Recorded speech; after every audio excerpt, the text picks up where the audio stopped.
ada pesan yang ingin disampaikan?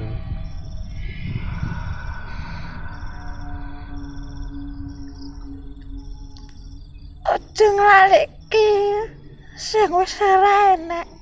Iya. Kuwi sing juangke, Nger. Niki jembatan iki gede kok.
Pembaca Jawa Pos Radar Mojokerto dan pemirsa RMTV, edisi misteri kali ini kita akan mengulas tentang Jembatan Ireng yang berada di perbatasan antara Desa Karangkedawang dan Desa Tempuran, Kecamatan Suko.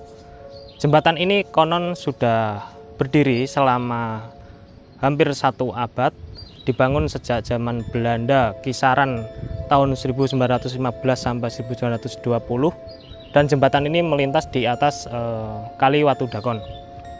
Konon jembatan ini menjadi akses kereta pengangkut tebu menuju pabrik gula di kawasan Brangkal.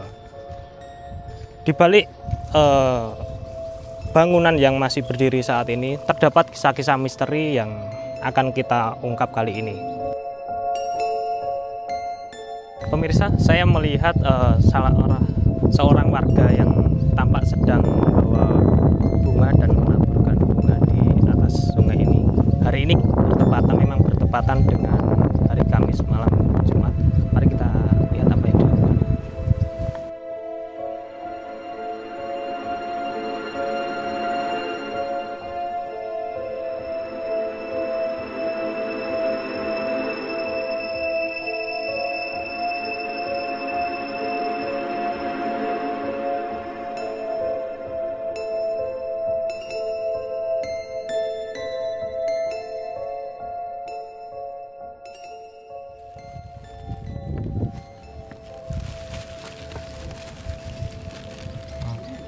Mas, ini sedang apa, Mas, kalau boleh tahu yang dilakukan saat ini? Saya sedang mendoakan leluhur atau yang berjasa di tempat ini gitu, Mas. Sekarang kan malam Jumat gitu. Jadi kalau bukan kita yang mendoakan, siapa lagi kayak gitu, Mas? Iya. Ini adalah salah satu bentuk adat gitu, Mas. Gitu. Apakah untuk termasuk ini menghormati leluhur Iya, di sini? Bener, menghormati leluhur. Masnya ini warga setempat sini, Mas, ya? Berarti tahu ini jembatan ini sejarahnya seperti apa, atau mungkin di sini tuh kok sampai ada ritual seperti ini, kenapa? Ya, kalau saya pribadi kebetulan juga bisa berkomunikasi dengan yang goib seperti itu, Mas. Jadi saya bilang itu ini peninggalan bangsa Indonesia. karena yang membuat orang Indonesia gitu Mas. Nah, di tempat ini jarang sekali orang tuh peduli gitu Mas, dengan adanya jembatan yang saat ini ya seperti ini kondisinya, dan historisnya itu tidak banyak yang tahu gitu Mas. Mas tadi bilang bisa menerawang dan sebagainya. Menurut jenengan ini sejarahnya ini waktu itu dibangunnya itu gimana Mas? Jadi ini dibangun di era Belanda itu Mas, di era Belanda, dan banyak sekali yang bergotong royong yang dipaksa, bukan dibayar tapi dipaksa, dan itu adalah nenek moyang kita bangsa Indonesia gitu Mas. Dan orang Belanda itu sangat kejam, dalam arti biar jembatan ini berfungsi dengan baik, itu memang diteliti betul. Jadi kalau ada yang misalkan teledor ataupun bermalas-malasan kerja, dipukul Mas, seperti itu. Itu yang saya lihat seperti itu Mas. Semacam kayak kerja rodi begitu. Iya, kerja rodi atau kerja paksa seperti itu. Berarti selama pembangunan itu apakah ada korban jiwa juga dari warga Indonesia yang dipaksa kerja itu Mas? Kalau yang saya lihat itu ada Mas. Ada 3 orang yang dia sudah lelah, beliau sudah lelah, kecapean bekerja terus-terusan seperti itu, tapi waktu itu tidak boleh istirahat sama Belanda, dan sampai dia kehabisan tenaga, ada yang sampai jatuh gitu Mas. Ini awal historisnya udah muncul sebenarnya. Jadi seperti itu. Sampai 3 orang ya? 3 orang. Apa yang jenengan rasakan dari ini, mungkin energi mistisnya atau aura mistisnya itu sampai sekarang yang terasa di sini? Yang terasa jeritan tangis sebenarnya Mas. Itu jeritan tangis dari nenek moyang kita itu, yang sangat kejam sekali. Belanda itu ingin mewujudkan sesuatu tapi dengan cara menyiksa seperti itu Mas. Dan itu sampai sekarang masih terasa. Masih terasa. Apakah juga di sini artinya ada sosok penunggunya atau apa gitu Mas? Iya ada. Kalau sosok penunggu yang sering muncul tuh ada sosok ular yang besar, yang muncul di sini, dan juga ada seringkali terdengar tangisan seperti itu Mas. Dan itu ada hubungannya dengan korban saat pembangunan jembatan di era Belanda itu tadi ya? Iya, ada hubungannya. Mas, jenengan tadi bilang bisa berkomunikasi lah dengan nenek moyang waktu itu. Bisa ini enggak ditunjukkan komunikasi dengan sosok di sini mungkin? Bisa Mas. Siapa itu Mas kira-kira? Bisa. Kebetulan dan beliau sering berada di sini. Jadi di bawah jembatan sana ada seorang nenek, dan juga menjadi saksi adanya kejadian yang berada di tempat ini. Insya Allah nanti kalau jenengan pengen membuktikan, bisa saya berkomunikasi atau menjadi mediator agar nenek itu bisa memberikan suatu penjelasan adanya tempat ini seperti itu. Bisa kita tunjukkan tempatnya? Bisa. Oke.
posisi tepatnya itu di mana Mas berarti?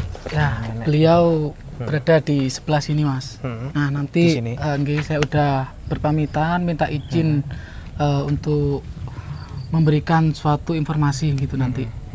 Nggih. Beliau di sini posisinya Dia berpakaian duduk atau berdiri atau gimana? kadang duduk kadang berdiri. Jadi kadang duduk kakinya melambai gini, kadang berdiri beliau. Beliau berpakaian seperti adat Jawa. Pakai apa itu namanya? Kayak kebaya. Ya kebaya seperti itu. Dan itu beliau mengamati situasi sekitar sini saja gitu atau ada aktivitas yang dilakukan? Kayaknya lebih tua beliau dari jembatan ini. Jembatan gitu. ini. Jadi insya Allah beliau tahu gitu. Oke. Boleh Mas, mungkin langsung dimulai gimana Ya, prosesnya? saya akan melakukan sebuah interaksi dengan beliau dulu.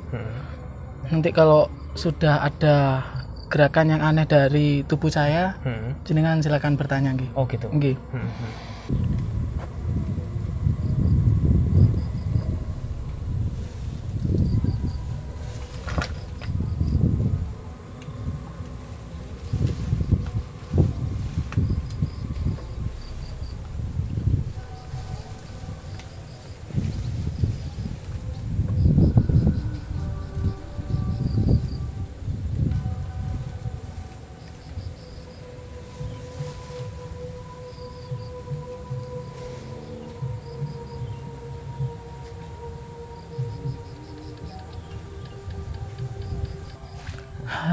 Ini ada sedikit kendala, Mas. Jadi beliau ingin berkomunikasi tapi di tempatnya beliau sendiri. Oh, Ya, di sini. Iya, di sebelah sini. Oke, silakan.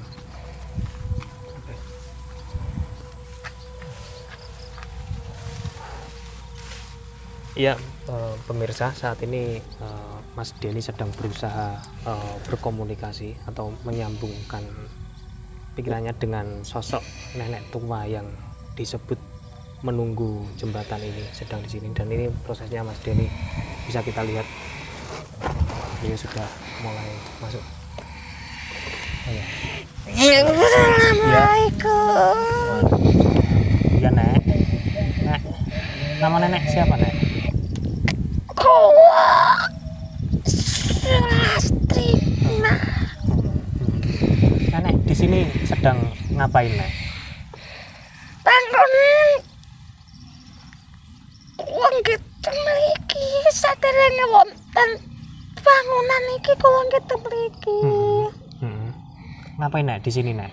Makanya duduk di sini tuh sedang nunggu apa Nek? Ada yang ditunggu di sini Nek? Ningali cucu. Cucunya di mana Nek? Niku bangun iki lho. Oh. Enggak tiap-tiap. Aku ngerti jahat. Kenapa Nek? Cucunya diapakan Nek?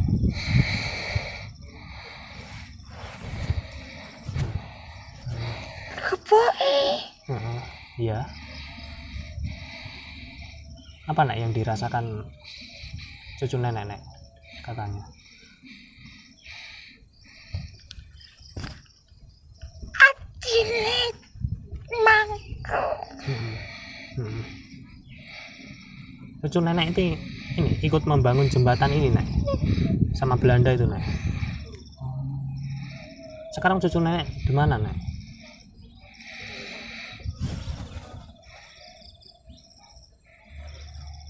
Masih di sini atau meninggal atau gimana?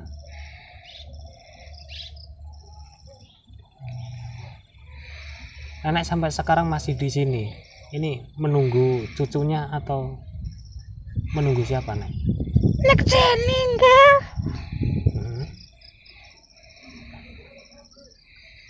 Sudah berapa tahun Nek? Sudah berapa tahun Nek duduk di sini Nek?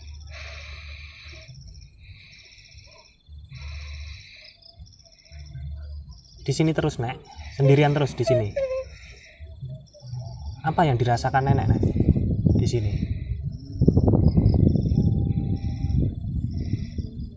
Sedih, ngesak lagi. Kenapa kok sedih, Nek? Sakit hati lagi. Hmm. Tuh kelaparan. Itu diapakan saja, Nek, waktu membangun jembatan ini yang Nenek lihat? Tentang Bu Enggel menjuing banyu. Ada pesan, Nek, yang ingin disampaikan?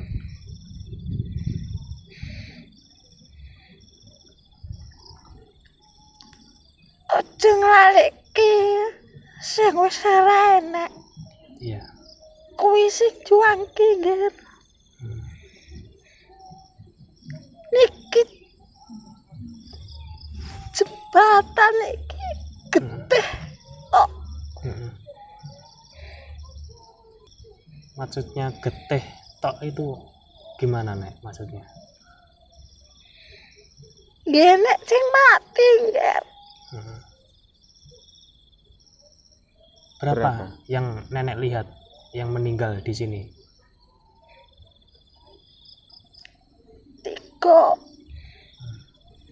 3 orang. Itu yang pas membangun jembatan ini, Nek. Mereka mati kenapa, Nek? Apa, Ger?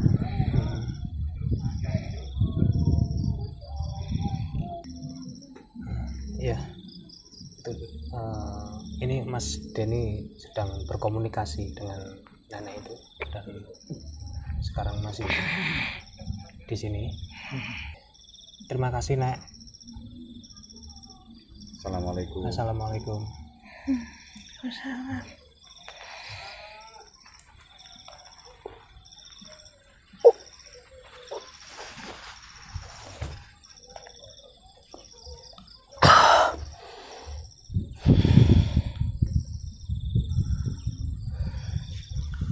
Mas, bisa diceritakan sedikit sebenarnya tadi yang dirasakan si nenek itu tadi seperti apa, Mas? Ya, jadi beliau itu sedih sebenarnya, Mas. Juga mengeluarkan air mata.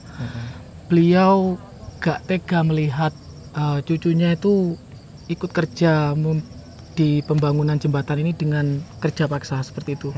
Tapi nenek itu tidak bisa menolong gitu atau membantu gitu. Dan yang kedua tadi yang sempat masuk. Ya, sempat masuk, tapi saya tidak mengizinkan ya. Karena dia ingin mengeluarkan keluh kesahnya juga gitu. Dan itu sepertinya korban yang sudah meninggal seperti itu. Apa yang ingin sebenarnya dia sampaikan itu berupa penderitaannya? Penderitaan dan kejadian yang saya tangkap seperti itu, Mas. Ya, jadi ingin memaksa sekali, bahkan sampai sekarang masih ingin masuk gitu, tapi saya tidak memperbolehkan dan saya sudah berpamit, dalam artian saya wakilkan seperti itu, keluh kesahnya saya wakilkan seperti itu. Mas, bisa digambarkan sedikit mungkin wujud nenek dan pemuda yang mau masuk itu seperti apa? Nenek itu tidak seberapa tinggi dan tidak gemuk, tapi tidak kurus juga, sedengan lah seperti itu. Kalau pemuda itu sangat kurus sekali seperti itu, Mas. Dan si pemuda itu cucunya si nenek ini tadi atau bukan? Bukan. Orang lain, tapi dia korban saat pembangunan ini. Baik. Demikian pemirsa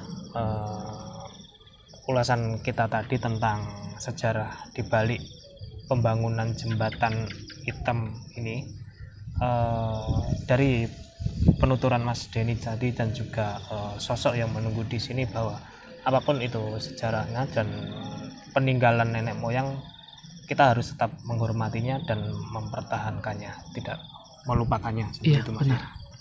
Demikian edisi misteri kali ini. Nantikan edisi-edisi berikutnya hanya di Jawa Pos Radar Mojokerto. Terima kasih.